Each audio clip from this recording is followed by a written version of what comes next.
Halo Nalensa, apa kabar? Hari ini kita syuting lagi. Kita bawa lagi materi yang baru. Tapi kali ini aku kedatangan tamu istimewa. Subhanallah. Di depan saya itu ada Bung Elan.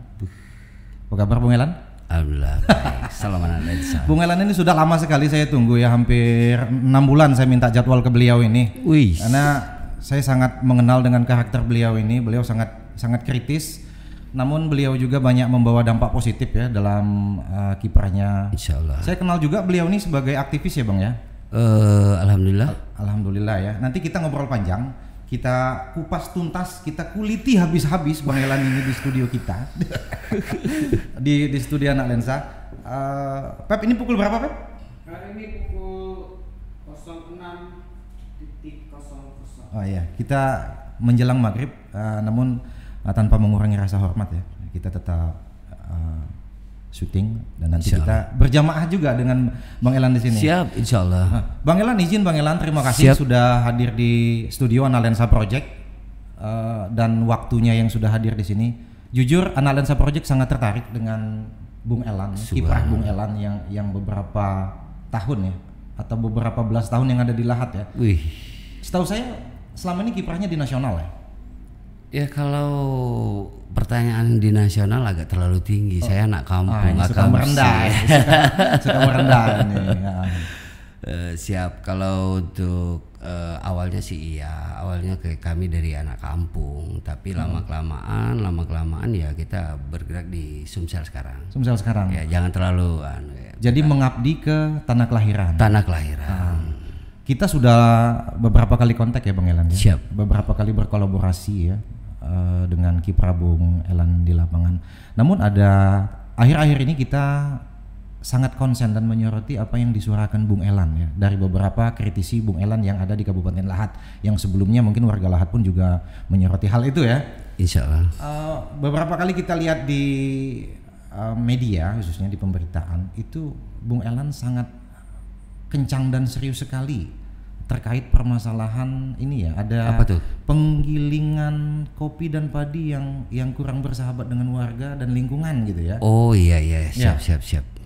Itu boleh cerita sedikit aja, jangan panjang dulu. Oh iya, kita dengar sedikit cerita. Itu gimana Bung Elan?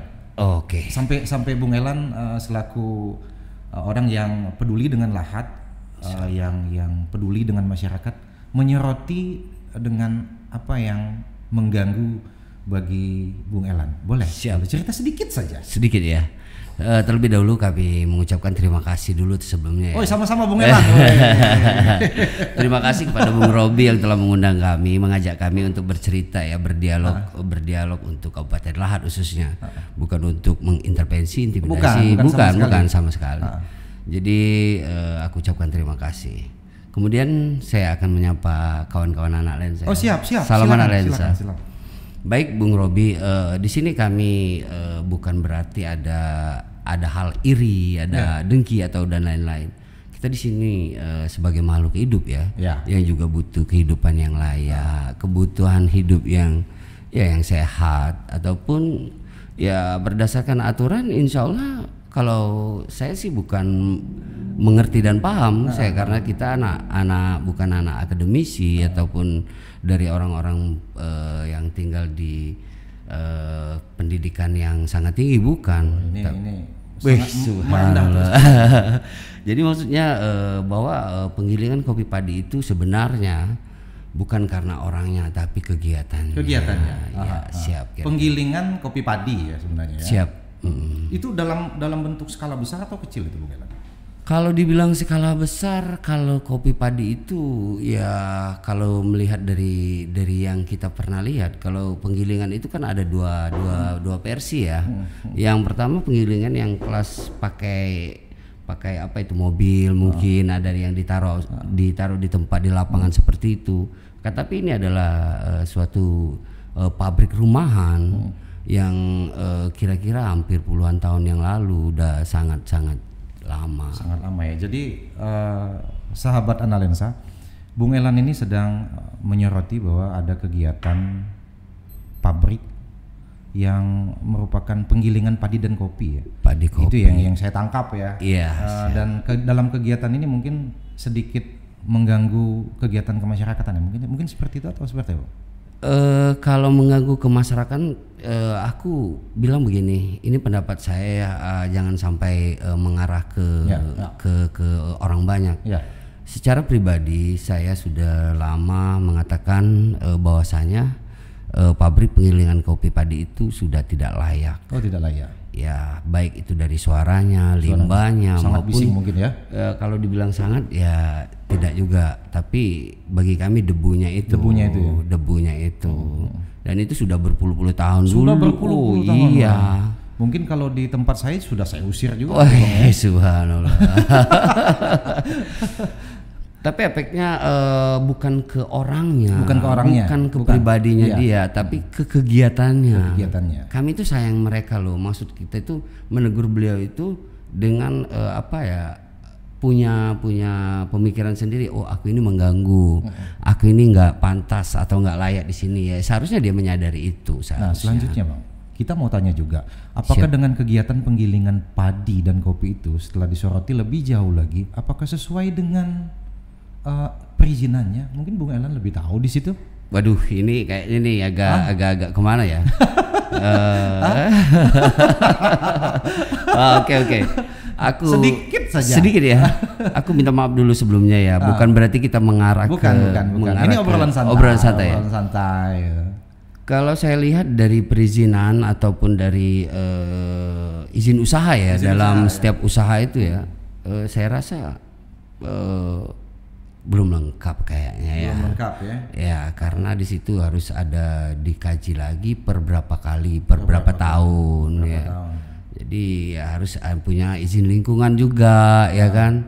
Harus punya izin tetangga, kata orang itu ya, namanya hidup bertetangga ya kan, harus punya izin lah, jangan sampai lost block kayak gitu. Nah, terus Bung Elan. Siap. Kemarin kan sempat masuk ke dalam pemberitaan ya, sempat sedikit viral ya di Lahat ya. Wih, subhanallah. Dan sempat dibahas di beberapa medsos ya untuk yang disoroti Bung Elan tentang penggilingan padi dan kopi itu. Nah, dari pemberitaan yang dibuat, apakah ada respon dari pihak terkait, pemerintah dalam hal ini, atau misalkan ada dari aparat penegak hukum yang juga mulai Bung Robi bisa aja nih kayaknya nih mengarah ke sana nih. Bukan. Siap. Biasanya kalau ada kegiatan yang sedikit melenceng atau katakanlah tidak ideal dalam perizinan, biasanya ada pihak-pihak terkait atau dinas-dinas terkait itu yang berkunjung atau sidak atau melihat langsung, sehingga apa yang dirasakan masyarakat, apa yang disoroti oleh Bung Elan khususnya itu, apakah ada kejanggalan di situ? Itu pertanyaan saya tadi. Coba jawab.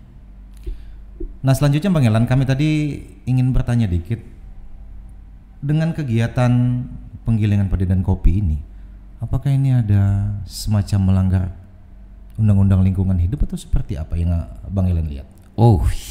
Dalam kali itu. Iya, karena kalau saya lihat memang di situ kan mengeluarkan bunyi bising, limbah, debu. Itu kalau dari pengamatan Bang Elan, apakah di situ ada melanggar undang-undang lingkungan hidup? Ya, baik Bung Robi, ini terkadang aku agak kagok ya mana lensa ya. Jadi kalau mengarah ke sana kita belum mengarah ke sana, tapi kalau unsurnya ya orang kan yang lebih paham, yang mengerti tentang hukum. Kalau kita mah anak kampung ya kan, anak kampung yang tidak bergelar sarjana dan lain-lain sebagainya. Bentar, ditahan dulu. Kita banyak nih pertanyaan yang akan menggerogoti pikiran Bung Elan ini. Nah, Bung, dari pemberitaan yang kemarin terkait yang kita obrolkan ini, apakah ada dinas terkait yang akan turun? Tadi belum dijawab itu. Oh iya. Akan turun, apakah sudah turun, itu seperti apa? Tadi sekira pukul 13 ada dari Dinas Lingkungan Hidup yang telah menghubungi saya via WA bahwasanya mereka akan turun insya Allah hari Jumat untuk memonitor ya kegiatan-kegiatan yang ada di penggilingan tersebut. Insya Allah itu dari Dinas Lingkungan Hidup yang sudah memberikan komplit ke kita. Tapi saya yakin kalau kegiatan seperti itu biasanya ada terkait tentang lingkungan hidup kalau kalau saya lihat ya. Namun mungkin selama ini karena warga di situ dianggap baik-baik saja hingga akhirnya menjadi resah dengan debunya atau bunyi yang menimbulkan bising, akhirnya keluar keluhan ya dari masyarakat. Nah, Bung, apakah ada beberapa masyarakat yang berkomunikasi sama Bung Elan menyoroti ini, Bung? Ya. Maksudnya mengadu lah.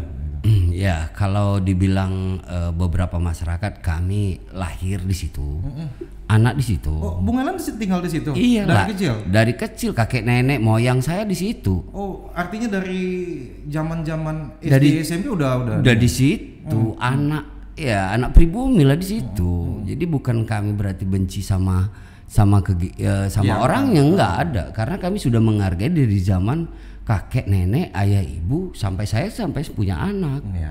Dari 4 keturunan loh, jangan sampai 7 turunan. Kalau Gitu. sampai 7 turunan agak panjang. Agak Mungkin panjang. Kita nggak ada lagi di sini. Nggak ada lagi di sini.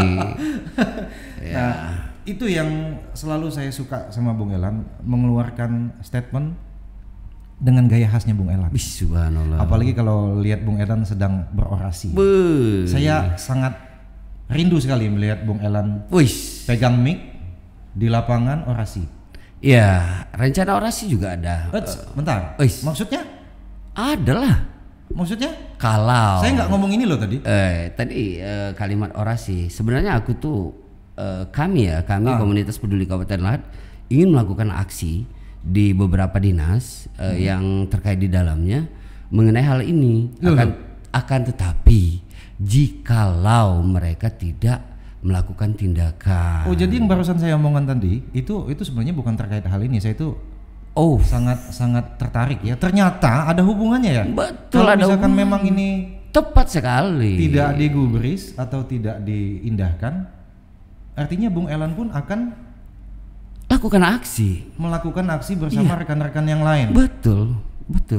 Tapi di sini jujur saya punya agama ya, mungkin jangan sampai bersumpah ya. Kalau bersumpah itu nggak enak lah kalau kita nggak benar. Yang jelas kami melakukan aksi ataupun teguran keras kepada dinas-dinas terkait itu agar mereka mendengar, melihat apa yang menjadi persoalan yang ada di masyarakat wilayah hukum Kabupaten Lahat seperti itu. Kalau saya lihat selama ini Bung Elan kalau melakukan aksi itu biasanya masanya besar-besaran.